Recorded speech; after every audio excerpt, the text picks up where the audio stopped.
just go through and talk a little bit about e-discovery, compliance, archiving, journaling, all that type of thing. You know, how you have to understand and work with that in your environment. Everybody here an IT administrator or what? No? Manager. Manager knows it all? Okay. So no legal people in the room? If you saw, You just saw them on purpose, or? No, not exactly. I get a paycheck from it, so that's. All right, there you go. So, you know, with that, we're going to tie everything in together, talking about all those areas, you know, policies for your environment, for compliance and archiving, e-discovery, and all that works together. And then with that, I also want to throw in a little bit about the city of Pittsburgh. You know, some curious facts about the city, some things that, you know, maybe you didn't know. I know one of you is from town. Anybody else? You're from Pittsburgh? Oh, PNC. Okay, good. Chicago. Great city. I love that town. So, well, you guys are going to have an advantage because you probably should know some of these things that I asked them as we go through here. And my partner over here, Jeff Tuish, is going to be giving some prizes away as we go through some of these and we ask questions. So, you know, with the small amount of people, I think you're all going to take something home, which is good for you. So, but like I said, we'll go through, we'll talk about compliance and what it is and how, you know, you're going to work with it, policies and what you can do with those things to really look out for, and e-discovery, we'll talk about what's in Domino, and then, you know, if you're going to look for a solution, which I know a few of you have, you know, what you should be looking for in there as well. So, for those of you that don't know me, my name is Denny Russell. I work with Sherpa Software.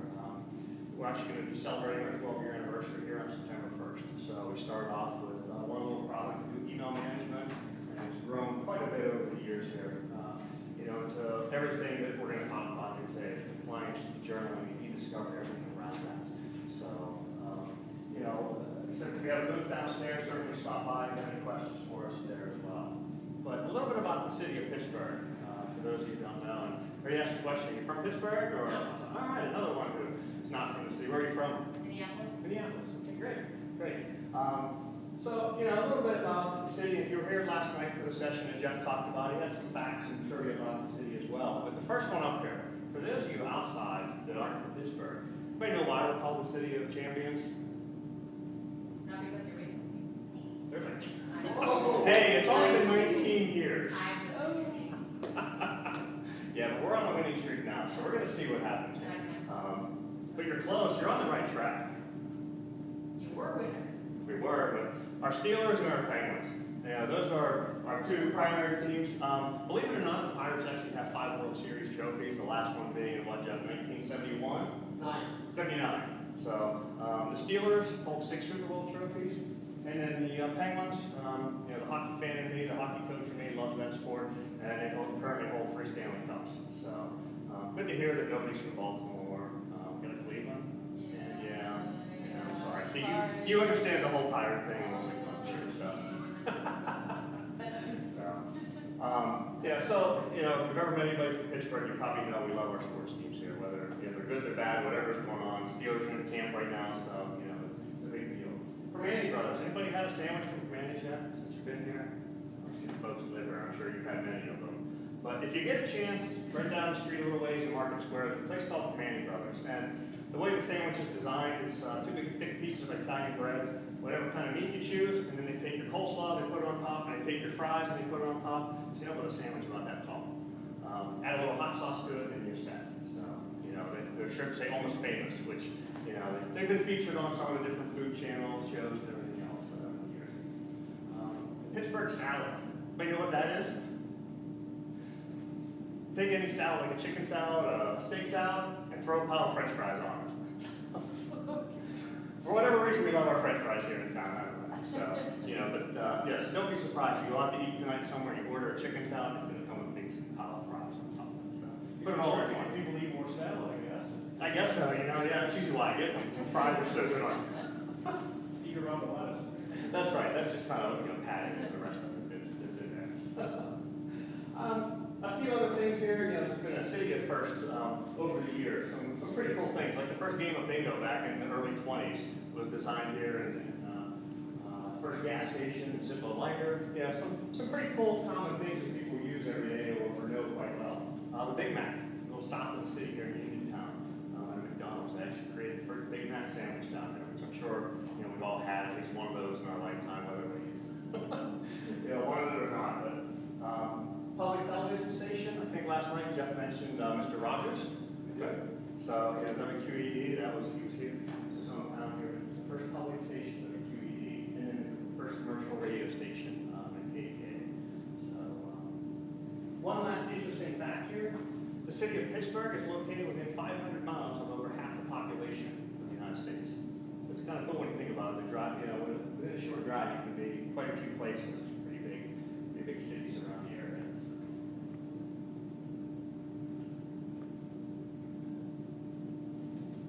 All right, so on to what you came here for.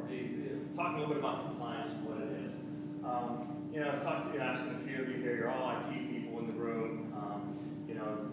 Compliance is just really going to be the laws, the regulations that drive your business and how you manage that data within your environment. You think about all the things that are out there. We'll talk a little bit about what's included in these and everything. But all of your data is in your environment.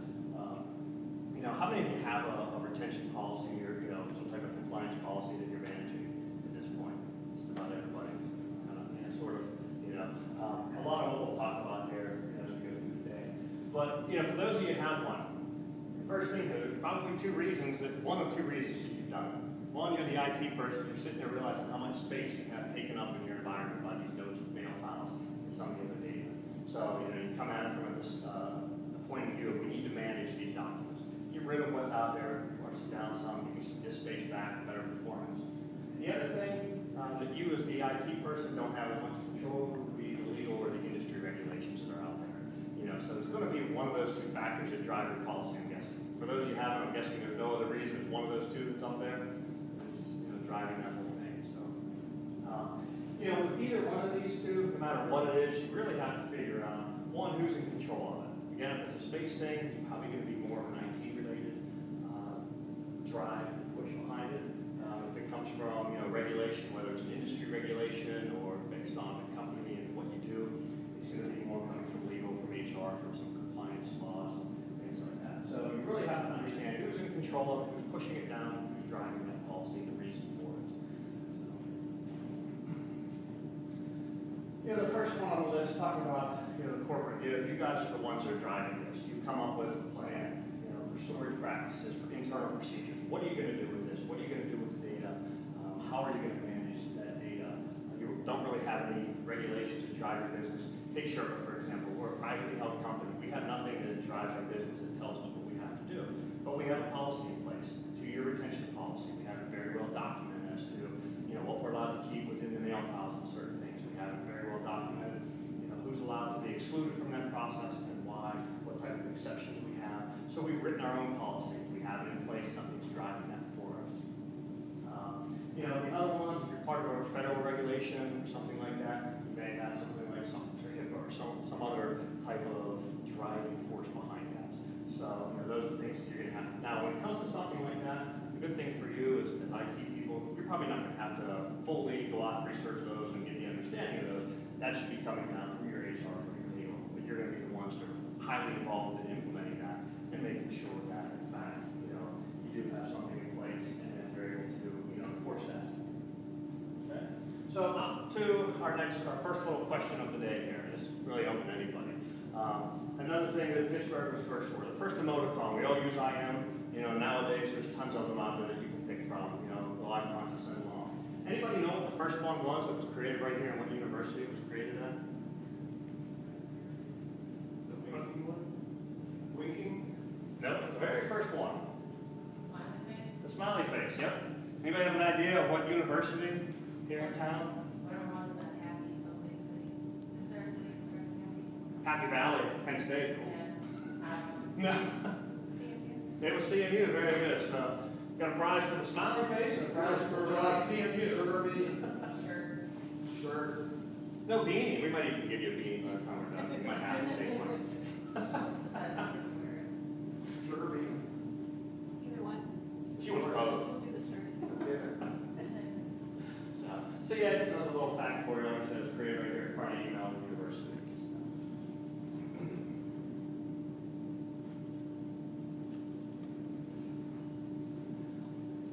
All right. With these, so your first step is figuring out how are we, what guidance are we under as a it something internally we're going to do, or is it something that some regulation we're going to drive and build this? After that, now the real meat of what I'll talk about today is these policies. And there's several ones, and it's kind of interesting that as I was downstairs at the beginning of that opening session, they talked about having a policy in place for your social media, how you're going to drive it out to your business. Well, there's a lot of things that affect you as an administrator too, and that's really one of them as well. When you think about it, you might not be involved with the social media side of how we're going to use everything, but you may have to be involved in how you're going to manage that later on. We have tools like Connections or Quicker that you're using for that as part of the social media, and what happens to all that data. So a lot of these things that are up here, you may look at and think, hey, especially the first couple, I'm not going to be involved in this, I don't have to worry about them. But really, if you think about the first one, the hiring and termination policies, I lump those two together, but as the IT folks, you may actually be involved in, when we hire somebody new, thinking about, from a standpoint of what are they allowed to have access to? What is that new employee when they come in, creating those IDs? Where's their mail file going to be located, or archives? How's all this going to work into them? Access to all that information. Same thing, and more importantly, with the termination. Somebody leaves the company, now what happens to their data? And this becomes a huge part of some of these other policies, and they actually fall underneath there, but termination, when they leave, where's that data going to go? Do you have a policy in place for how long do you keep that around?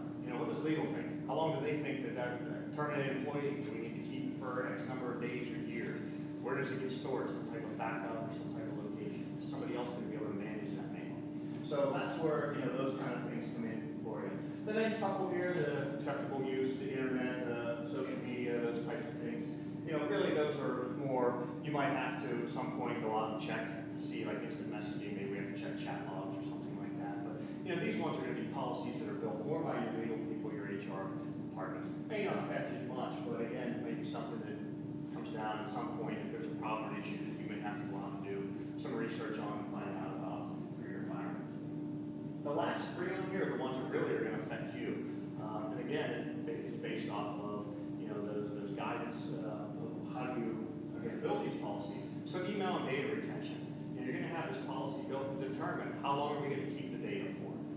Is it going to be a deletion? Is it going to be an archive? Are it going to be journal messages? Is it going to be a combination of all those things? Maybe we archive for so long and our users have access to that data, and then once we get to a certain period from there, we move that to some other, maybe a long-term storage, off-site storage, we get rid of that data completely. Those are all part of that, and you have to understand, especially as you get further into that process and you start to find a way to manage that data, you have to be able to understand, and IT really should be involved with when it comes to something like that. You can't just let management, HR, legal drive all those because you're going to know technically what's available to you, what you can do in your environment, what you can't do. The preservation policies, kind of the same thing, but it may be more along the lines lumped in with your e-discovery procedures. How do we keep that data? How long are we going to keep it? The e-discovery to me is an important one in the whole process. I think it gets overlooked sometimes by some companies because it's not just a matter of finding that data. How many of you have been involved in legal searches? You've got a couple of you here shaking your heads. There's a whole process behind that. From the moment that legal finds out that somebody's involved, or a group of people are involved in this lawsuit, what's the whole process from start to finish, from when you find that out to when you turn that data over?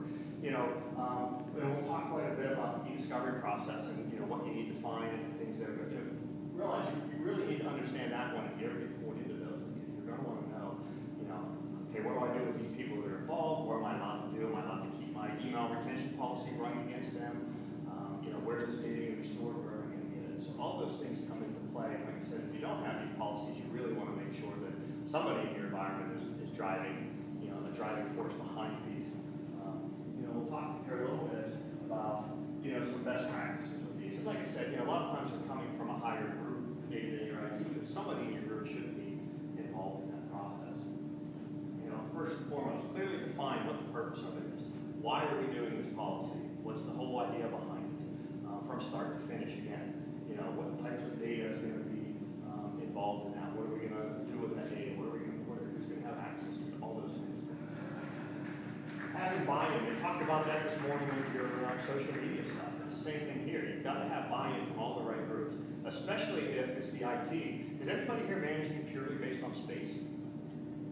No, it doesn't look like it. I'm seeing it. So, that's a good thing. So you haven't had to go down that path of trying to get legal and management to buy into your policies. Because that's, some of the hard stuff. Can't tell you how many times I've dealt with a new customer and they come into us and say, all right, we're ready to start to roll this out. And we want to get rid of all the data older than 90 days. And I said, well, what's your policy? What do you have in place? What, is all the users in these folders? What are we doing? They said, oh, we don't have one. Okay, well, who's driving it? Well, we just need space back. So we think this is a good number. We're going to get rid of it. And usually I kind of try to hold everything up there and tell them, we probably need to get somebody else involved and before you start to delete this. Because what ends up happening is they delete it, they archive it or whatever, and then we spend more time and energy trying to put all that back in the mail files. Because after they did it, then they realize that people, management, legal, they're all yelling about, hey, where's my stuff at? What happened with that? So, having that right buy-in from all those groups is definitely important. The next one, you want to make sure that your users, no matter what you do, what type of retention you enforce, whether it's a deletion, an archive, you need to make sure that your users themselves are going to have a good user experience with this, that they're able to get to the data, that they can use it, because if you get rid of everything that they need to work on a daily basis, suddenly they're no longer become productive. Or if it's hard for them to get to that data, maybe you're very aggressive with your archiving policy, they can't get to it, no longer, now I'm going to go back and recreate documents, I can't find a legal document or a contract I have with a customer. So you need to make sure that the whole experience is not only what you need from a legal or HR standpoint, but also for the end users themselves, that it really works out for them as well. Find a way to handle exceptions. And those exceptions can be any number of things within your environment. I talked about our policy. We have a 2-year retention policy for all of our users. One of the things that we do offer to them is a folder inside their mail file called Sherpa Business Records. And as a user, I'm allowed to look at that data that's about to go away, and part of our policy says if I need to keep something for longer than that 2 years, I can place it within that folder. We can then choose, manage it at a different retention rate, we can kind of keep an eye on what's being put into there, but it allows the users themselves the ability to keep some of that information. We talk about building these policies and documenting it. As long as you have that information in there, you have an understanding, and if somebody looks at it, audited, whatever, they can understand why that information is longer than 2 years and you still have the environment. Those are the types of things. Litigation holds would be another exception condition. So you build this policy and you say, all right, anything over than 2 years is gone from your mail file, or we're going to archive and delete whatever we choose. Well, what happens when your company gets sued and you have these people that are part of the litigation hold? So you really need to make sure that in that policy you have those conditions put in there. And again, part of that e-discovery process, what happens with that data, where's it going to go to, how long is it going to be there, and how are we going to manage that once we get out of it. And then the last thing I mentioned a few times, make sure that it's enforceable, that you are in fact implementing this. If you say we have a 2-year retention, here's what happens with it. That you can also, in case you get audited, you can prove that yes, we are managing this, here's all the records of it. If you look into mail files and find that there's nothing older than 2 years, you want to be able to, because especially when it comes into e-discovery, you're in the good court. You're going to have to be able to prove what you're doing and why you're doing the things you do, and that's where those policies come into play. If you don't have something really written out and documented well, it can cause you some issues along the way.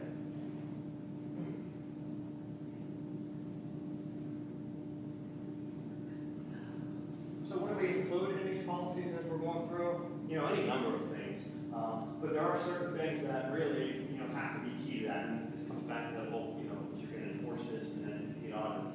How long are we going to keep the documents? And we see any number of ways that people do this. But what type of data are you going to manage within there? And how long are you going to keep that around for? Does that mean it's in the mail files or on the user's drives, on the file shares? What about long-term storage? If you have a place that you're moving it to some other location. So all that needs to be understood there. What type of files are we going to manage? Is it just email? Is it instant messaging logs? Is it hard copies of documents? Obviously, hard copies, you can't use a software to do that, but sometimes retention policies call for certain documents to be managed as well. It can't be in file cabinets for longer than so long, and it could be a total records management policy in place. Anything that's out there that can be discoverable. I mentioned with social media, things like connections, quicker, any of that type of stored information. It really has to be part of your policies now, because that's other information, discussion databases, anything like that, notes that may be out there for you. What format's it going to be in? When we take and we move this off to some other location, we've archived it, we're storing it there. What are we going to do with that data? Are we keeping it in the same format that it was in? Are we putting it into some proprietary format? You got to look at all that stuff and decide what's important. If you're going to have to turn this data over at some point for e-discovery, whatever the case may be, maybe it's important that it stays in the format that it was originally in, so you can keep that and there's no changes to that documents. Very key to all this is who's going to have access to that data? And that's really two things. One, I talked about the users, make it easy for them to get to the data, to see that data work within it. But then the other thing is, for e-discovery concerns or just legal concerns in general, who's going to have the ability to get into this data? Is there only certain people, maybe once it comes off the user's mail file, they think it's gone, they can't see it anymore. But you're not storing it out there for a certain period of time because legally you have to keep it. Who has the keys to that data? Who's allowed to see that? And you probably want to make sure that you're controlling all of that data so that other people can't get into it, can't do something with that information. So make sure those are included in there as well. Talked about exceptions to that list. Some of these things I stress them over and over again just simply because they are important. If there are exception conditions, make sure that you have that all included and well documented. Why does this person? I can't tell you how many times the other thing when we talk to customers, it's like, okay, who's driving? Well, it's our legal, it's our management teams. And then they roll out this real aggressive deletion of all the data, and then they say, oh, by the way, I need to be able to exclude all the upper management and all these people. Well, if that's not written in your policy and everything, it's just because they don't want. They're probably the worst offenders of anybody as far as what data is sitting out there, and the ones, especially from the terms of an e-discovery or legal standpoint, they're probably going to have more information that's going to harm your company later down the road when an e-discovery comes along. So, make sure that if you are excluding people, it's well documented why, and what you're doing. The last thing, and that I'm very adamant about this is local copies of data. Make sure you have something in your policies about this. Having a local replica, a local archive of your mail file, if you do any discovery work, it's a nightmare. Because now you got to go out to all these workstations. You got to find and locate all this other information you store there. Lotus Notes now offers that ability to save a message as an EML file. Does anybody allow that? Shaking your head, no. Something new that came, I want to say it was an early version of 8.5, I believe.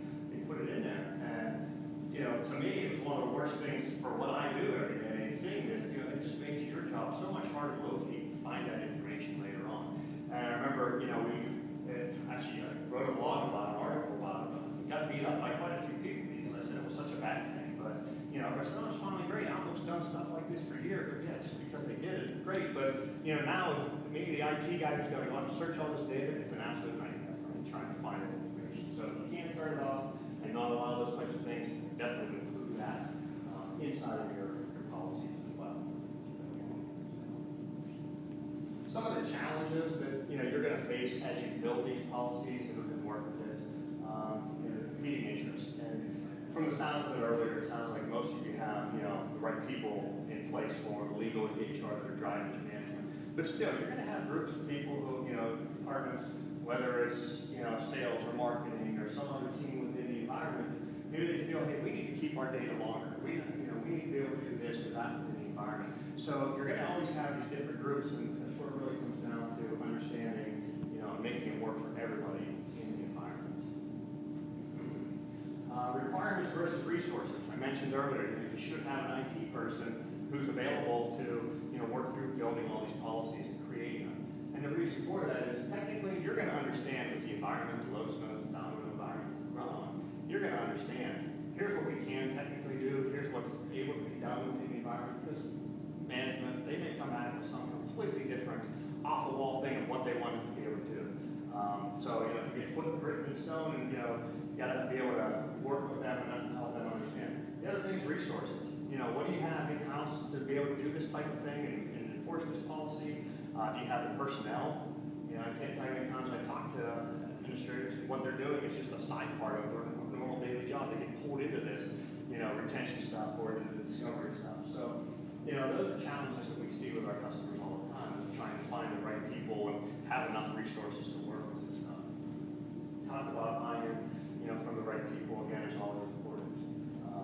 The emails that are sitting out there, I kind of alluded to, the executives and those types of people who are going to be the ones who probably have those emails are out there. This, you might not be able to really put into a policy or anything. It might just be something that comes up. But like I said, if you have a policy in place that says we only keep data for so long, or may be able to avoid some of these pieces of data from real old, long ago that are no longer relevant to your environment. As you build your policies, you need to think again down the road to those discovery requirements. What's going to be needed in the time of discovery? Maybe you decide, we only want our users to be able to see data for the last 2 years. They don't need anything longer than that. We want to keep the mail files trimmed down, but what about legal? What are they saying? How long do they think you need to keep this around? Is it forever? Is it part of, a different retention policy? So you might have to, go from a step of archiving and let your users work with the data, and then suddenly a year or two from now, move that data off, they no longer have access to it, and you're storing it somewhere else for your discovery concerns. We'll talk a little more about that one as well. Ultimately, you're trying to reduce your risk, but still let your users work within their environment. Mention that as well. Some of the other problems we typically see is the lack of well-defined rules. They're not sure who applies to this, how we're going to manage this data, what we're going to do with it once it sits out there. And a lot of times I can always tell the customers that don't have that step in place because we'll spend all the time to build a solution and we work around it. And then after it's getting rolled out to the first group of people, they come back and say, all right, well, we need to change this and we want to change that. We need to do this now. We don't like that. And we go through the process again and there's just nothing in place that they're really working off of. Even what they have hasn't been purely, nicely defined that they can understand. So they're interpreting it one way and it's just a continuous cycle. So, as you build these, you really want to think about that big picture. Yeah, they're going to change as time goes along and new things come up, but you definitely want to make sure you have something well documented in place. And then the last thing here, and I come back in for the very closing of Lewis's session there, and I heard him say, there's no one size fits all type policy for every company with your social media. It's the same thing here. That's another common question we get asked. The ones that come in and don't have anything in place. Well, what does everybody else do? Hundreds and hundreds of customers, there's probably no two that are doing it alike. I can give you some best practices, some things that we commonly see about how they manage calendar documents and how they do this when they archive. But to try to just take what somebody else is doing and fit it into your environment, you really have to look collectively at what you do, what your data is needed for, where's it going to be stored, how are you going to work with that, and find a good solution around that. Yes? That shows where you come in, but I have the challenge that was on your last slide, the whole enforceability. That's like our biggest challenge, is we say no customer confidential information in connections. However, unless I go out and read every post, there's really not a way for me to know, or try to search on certain things. It's like, there's really not an easy way for me to enforce that policy. Or lack of use, automatic blocking or whatever, there's really not that. And even quicker, some of their metadata is bad, and so last access date isn't really accurate, and so we lock some places that should have been locked because really it had been accessed, but the data claims it hasn't been. So that's been our challenge, is enforceability of the policies that are written down and are agreed to. Trying to find something that helps you search that data and be able to manage that. Yeah, because that's a key part of it, whether you're managing that data or your email, being able to say, okay, everything that we're saying in these is what's being enforced. Yeah. And that's probably a huge challenge for a lot of people. It's something you have to deal with, and you have to find a good way around it and work with it. But yeah, definitely it's another challenge that you're gonna hit here. So this slide here, just if you're looking for any information on the topic, some of the different sites that are out there, and I certainly can get all these to you if you want to see them. But the last one on the list is actually a whole entire community devoted to like email management and compliance and discovery and everything. So it definitely is a nice way to go. A few of these other things around like federal rules of procedure, some of the other SOX law, e-policy institute. If you're looking for some resources to write those, certainly can help you out with that. I believe that brings us to our next question here. So Pittsburgh, whether you realize it or not, has been the feature of many motion pictures, over 50 of them over the years.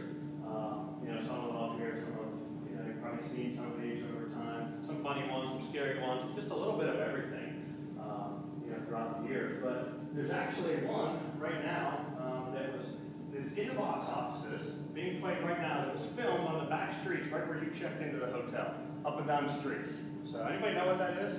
They have an idea what movie that might be? It's a pretty cool production when it was going on down here. I'm sure if you were down here, you guys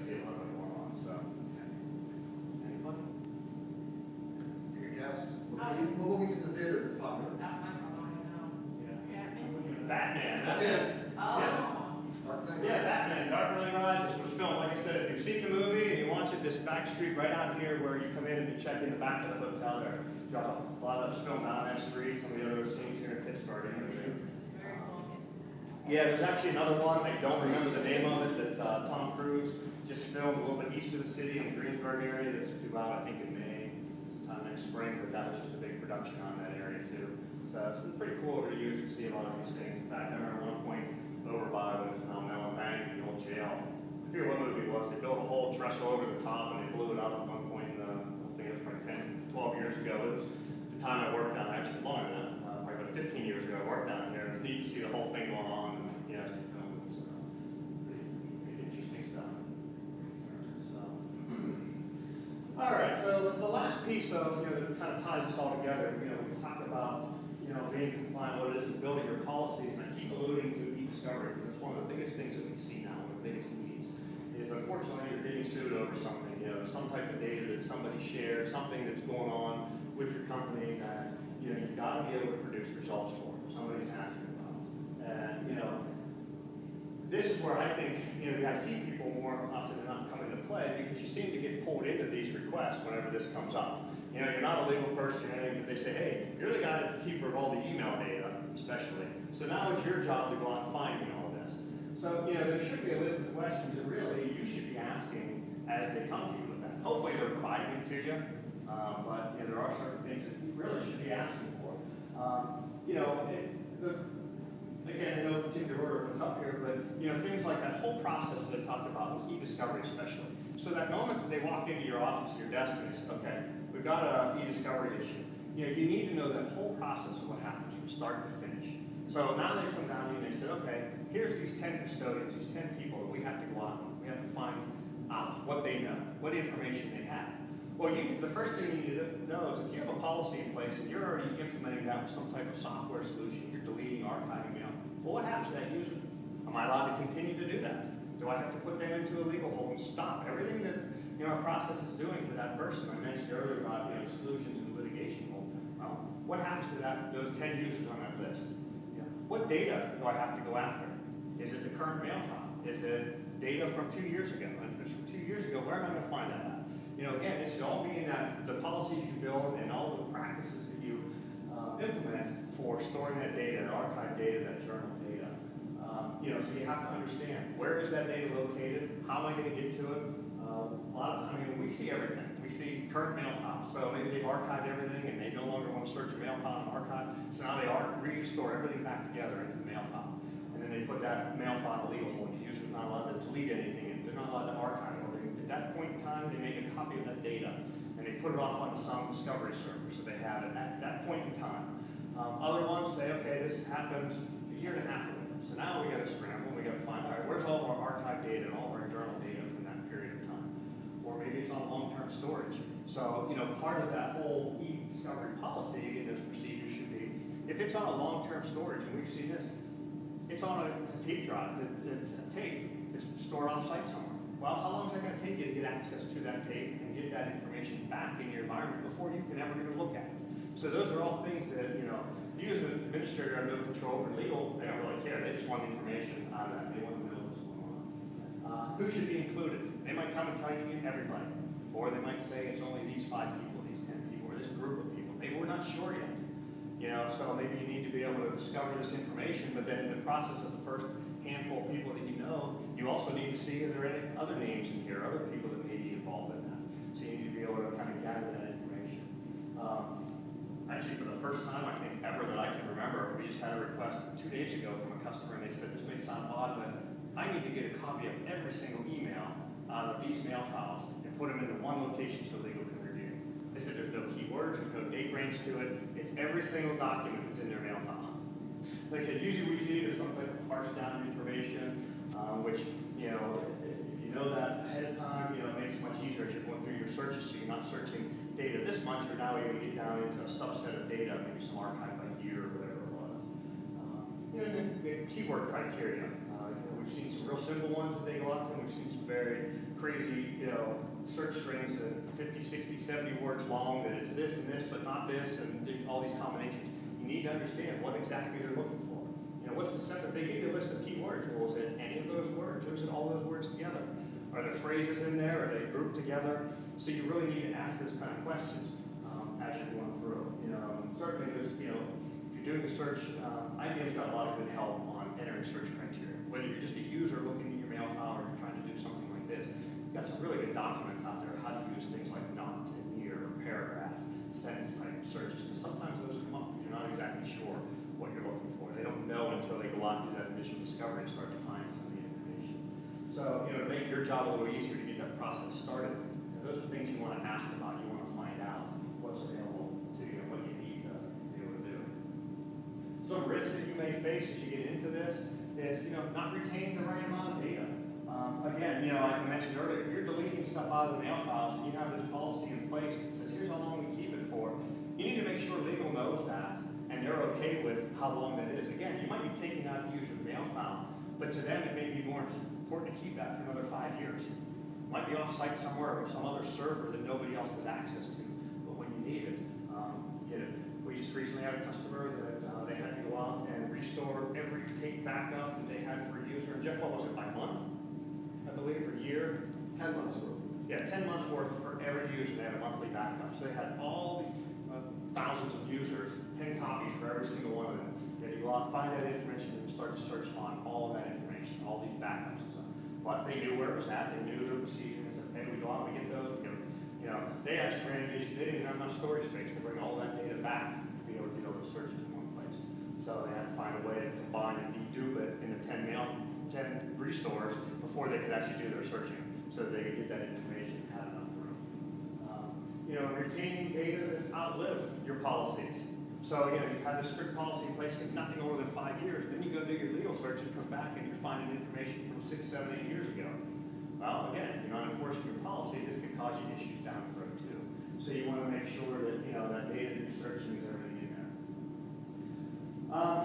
Not having a defensible process, this just goes back again to those policies and that whole process from, how are we going to retain the data, where are we going to store it, what are we going to do with it, and then the whole process from the start of your discovery process to the finish of when you turn that data over. Being able to make sure that you do in fact manage that and improve what you've done or haven't done. And then really the last one, I talked about having too much data, but not, being able to get to it. Grab it 1 second. Getting to the point of, okay, we need to go and, discover this information, and then you find out that the backup tapes didn't work, and that's what your policy states, that we're going to go off of backups. And you know what, backups? Again, legal doesn't care. They don't understand that. They just want their data, they want it now. So, that type of thing, making sure that you are ensuring that those backups match your policy, and that data that's out there is being backed up and you have access to it, and to get to it. So, question? I was going to say that's actually also one of our problems, but not necessarily the e-discovery side, but just period. Users, even if it is still out there and it's not a part of any problem, it's like just discovering and finding stuff. Yeah. That's just a problem, period, for us. It's, anyway. Yeah, I like don't you answer the question I was asking in the other room. It's like, anyway. Yeah, and you see it. That's why I said, having these policies in place that define where this information is going to be and where you're allowed to store, like those local mail files and EML files and all that other stuff. I mean, that's just a huge, huge concern for you as you go along. So, some common questions that can kind of help alleviate all these concerns and these problems you may have. You may have a compliance officer or somebody in your environment who's in charge of all this stuff to make sure that you do, in fact, you're enforcing these. Just a list of things that, you are going to have out there. Again, where's this data going to be? Who's going to have access to it? When can you, things I mentioned earlier about storage tapes, if they're offsite, how long is it going to take you to get to those? And what's the procedure to pull those out of storage and get to that data? Who in your IT department is going to have access to that data and be allowed to search it? Anybody run Domino journaling in here? Nobody? We actually had a customer a little while ago who they run into journaling, they were encrypting the data, and they actually used an administrator's ID to encrypt that data. And yeah, as you see the faces like, really? Yes, they used the IT administrator's ID Wasn't a global, power admin. It's just a standard ID like would have been mine. Encrypted. He left the company. And nobody realized it until a little time later when they had to go back and search these. Yeah, and everything's encrypted. They can't get to it. Now they're like, well, how do we get to that? Well, you need to go back and find that ID and find access to it. So things like that in your policies. Who's going to have rights to this data? And it shouldn't be John Smith, the current IT guy who's been with the company forever, because he might not be here forever.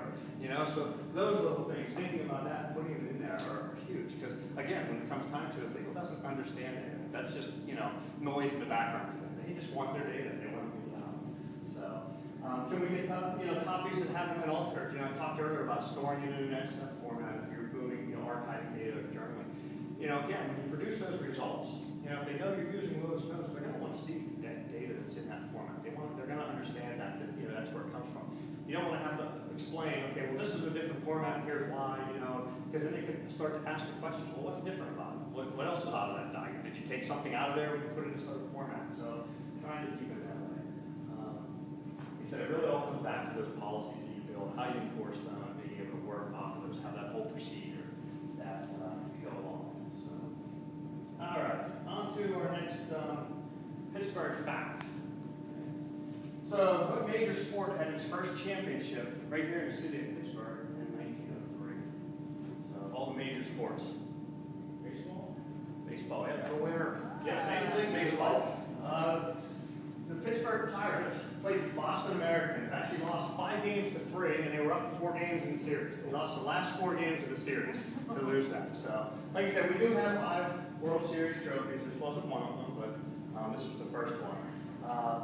Pittsburgh also held the first night World Series game, which was in 1971, years later, obviously. But it's another interesting fact, and we can show some pride in the Pirates. We certainly did. It's been a long, long time. As someone pointed out to me earlier. So, last few minutes of the presentation here. What's available in Domino to help you with a lot of things. So, you build your policies and everything. What's going to help you enforce this? You've got Domino journaling, and it works depending on, again, your needs of your environment. It basically goes out through a policy, allows you to capture every sent and received message that's in your environment. There's good and there's bad to it, depending on, again, what the needs of your environment are. If you just simply need to copy and capture every single document that's going through there, great. You can roll those over after a certain size or date, and you can just store that. Again, in your policy, you should be defining how long you keep those and where they're stored in. If you need something further, sometimes you need more than that to be able to do multiple policies and different things at a time. So, that's what you have to look at, what fits in your environment. Domino archiving. Anybody using the archiving inherent Domino? Again, it's depending on your needs, it certainly works. For the end user, it's great. You got a little link on the side that says archive. When you enable it, they can go in there and you can find all their data and get to it. One of the biggest flaws in my mind, again, is the local archiving that allows you to do. You can set it up and a user can locally archive that data. Again, if you're that IT person that has to deal with these e-discovery, it's a nightmare. Now, how do I know who has a local archive? Where's it at? Where am I going to find? How am I going to get to that data? Now it's more time and resources for my folks to go out and manage that data, try to discover the information that's in there. And then searching, very limited in what it can do. Right now, basically, if you've ever had to do a search and you don't have a tool in place, you probably open the database up, go on the view menu, chose search this view, put your criteria in there, got a list of documents, copy it and paste it out. We see it all the time. It's typically what people do before they get into a solution. So, Domino definitely has some tools that will help you, with that, but limited in what they can do for you. So, if you get all this and you decide, all right, none of those tools are going to work for us. Just a quick slide on what, in fact, can we do to, what should we be looking for in a solution? I mentioned it over and over again, that there's no one size fits all, that there's no one policy for everybody. So you need something that's flexible. And that's got to be flexible in a lot of ways. From configuration, from installation, from ease of use for the users, for the admins, for everybody involved with it. The exclusion conditions that you have, which we talked about, when somebody goes on litigation hold or you've got this legal process going on for documents themselves. So you want to find something that's extremely flexible, that they're not telling you, no vendor should tell you, here's how you're going to manage your data. You should be able to go to them, lay out a plan, and they should be able to fit that to you. So you want to find that flexibility. Ease of use for the admins. you're the ones that are going to work with this. You're going to have to configure it, implement it. You're going to have to be able to review it and see what's happened with it. You're going to have to be able to go out and if somebody says, all right, how much data do we have? When's the last time this ran? You're going to be having to, so you want something that's easy to find that information and use. Friendly to your end users. Again, we're archiving data, we're removing it, make it simple for them to still use. Yeah, it might be stored somewhere else that they can't tell, but you want to make it so that they can still work within their job, do their normal daily jobs. Make sure that it's going to archive and fit within your, managed documents and fit within your e-discovery keys. Because, nowadays I don't know anybody who's not going to have that type of key at some point. So you want to find one that fits within there. And then lastly, find a solution that fits within your budget and within the infrastructure. There's a lot of solutions out there that don't understand Domino, aren't built on Domino. They come from a Microsoft or some other type of background. Oh yeah, we can do Domino too. And we've talked to so many customers that they get into.